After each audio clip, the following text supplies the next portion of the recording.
will have access to this recording and be able to refer back to it at a later date. If you have any questions as we go through the webinar, please be sure to put your questions in the Q&A.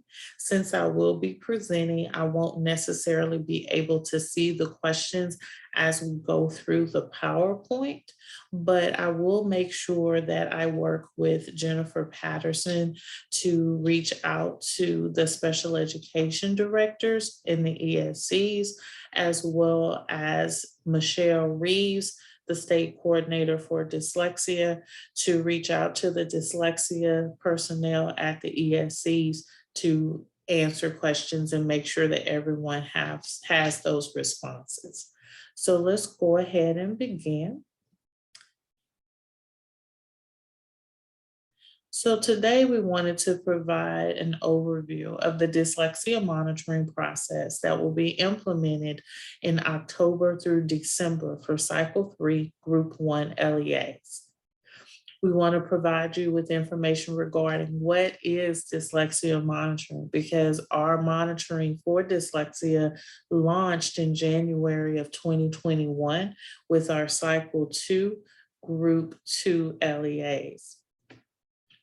We want to provide you an overview with annual dyslexia monitoring, which looks at our kindergarten and first grade dyslexia screeners. We wanted to provide you with a definition of cyclical dyslexia monitoring, which is aligned to our differentiated monitoring and support system that is used to monitor special education. Also want to provide you with an overview of dyslexia monitoring outcomes from what we saw in Cycle 2, Group 2, and Group 3 monitoring. Give you a quick overview of the dyslexia monitoring resources that are available on the dyslexia monitoring webpage, and then conclude our session today with an overview of the dyslexia technical assistance that is available. So let's get started with dyslexia monitoring. So with dyslexia monitoring, we know that it was developed in 2020 in response to Senate Bill 2075, Texas Education Code, and Texas Administrative Code.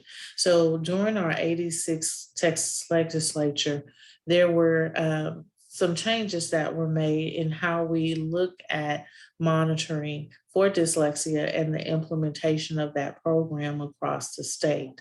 And so our dyslexia monitoring framework is based on 3 essential components: early interventions and identification, program of instruction, and our parent notifications or communication to parents.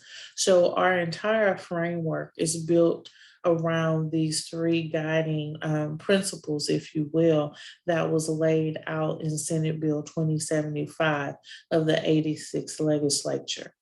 On this particular visual, you can see the alignment of the Texas Administrative Code and Texas Education Codes as they align to those 3 components of the dyslexia monitoring framework.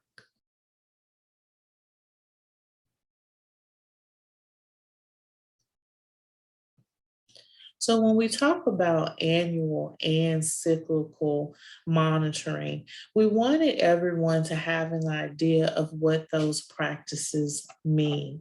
For example, when we look at our cyclical program evaluation, this means that every 6 years, districts across the state will be monitored in dyslexia monitoring as well as special education. So those districts that were selected to engage in monitoring for Cycle 3 for special education will also engage in the dyslexia monitoring process. So this year, we are going to engage with 201 LEAs across the state for the implementation of IDEA under special education, but also the implementation of the dyslexia program across the state. So 201 LEAs will engage with us in cyclical monitoring. When we look at where we started in dyslexia monitoring in cycle two, group two, as I stated earlier, last year in those two monitoring groups, we were able to engage with 127 LEAs. At the end of the 6-year cycle, we anticipate that 940 LEAs will have engaged with the dyslexia monitoring team and went through the dyslexia program evaluation. When we start talking about annual monitoring, we're specifically looking at early intervention and identification, where we conduct data validation on kindergarten and first grade dyslexia screeners that are to be conducted or administered within each LEA. We'll talk a little bit more about those dyslexia screeners later on in the presentation, but this gives an overview of what we did last year in our data validation process. Of course, due to COVID interruptions across the state, we were unable to look at kindergarten screening data.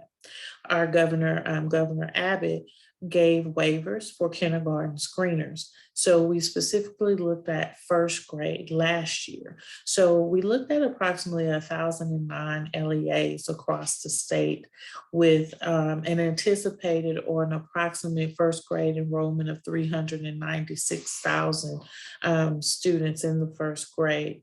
And we looked at those first grade screeners that were administered, and we asked those districts to provide us with justifications for using a very specific PEIMS code when reporting that information in the summer submission of PEIMS. So that kind of gives you an overview. We anticipated about 399,000 students were enrolled in kindergarten in that 2020-2021 school year. However, due to the COVID interruptions, we did not look specifically at that student population, and we will include that in our annual monitoring for the 2021-2022 school year. So this will be our first year in annual monitoring that we will actually look at kinder and first grade dyslexia screeners. So let's take a closer look at annual monitoring. So for our annual monitoring, we do look at kinder and first grade screeners, and we know that according to Dyslexia Handbook, Texas Education Code, as well as Texas Administrative Code, all kinder and first grade students must be screened for dyslexia. And their parents must be made aware or receive information regarding our Talking Books program if those students have been identified as having dyslexia. If those students are identified at risk, we do provide the information.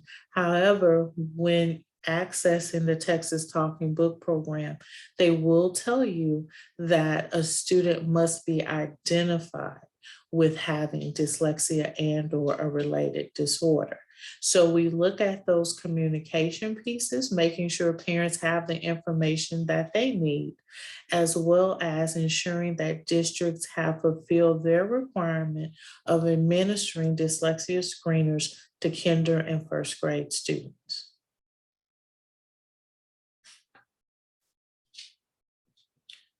So, as we all know, there's been some changes to our dyslexia handbook here in the state of Texas. And so some of the changes are going to be referenced in this PowerPoint, again, to give an overview or an idea of the impact that it may have on the implementation of programs across the state. So the big update with screening is that we wanted to make sure that screenings are designed to quickly differentiate students into one of two groups, of course. So those students who are at risk of requiring dyslexia